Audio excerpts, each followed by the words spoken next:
All right, guys, and we're going to jump right into this tutorial. It's a very quick and easy one. This is a quick set cabinet drilling jig that I ordered from Amazon, and I will drop that link down in the description below. We're going to be using this cabinet jig to install precision like hardware, whether it's single knobs or handles. You're going to want to use this cabinet jig to make sure everything is aligned.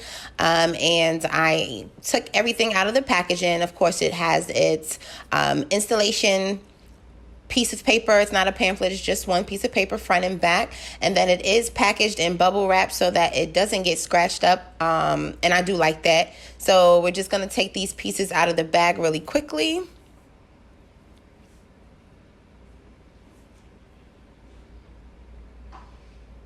And you can see that this is the complete content of the bag, just 3 pieces along with that blue carrying case. So this portion right here is called the position block.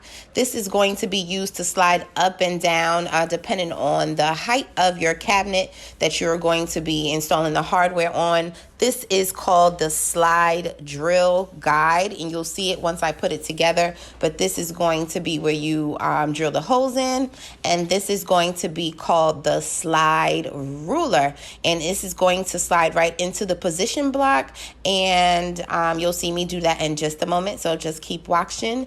And again, make sure you are subscribed to this channel.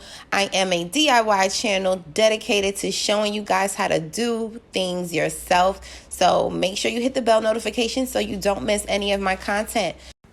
You're going to want to use the screws at the bottom of the slide drill guide and take the first piece all the way off before putting down into the slide ruler, because obviously you're going to want to align both sides if you are doing handles. So I'm just going to slide this mechanism right into the slide ruler and then put this piece right back on, and you can see how easy it is to adjust and just tighten so that you can get ready to drill.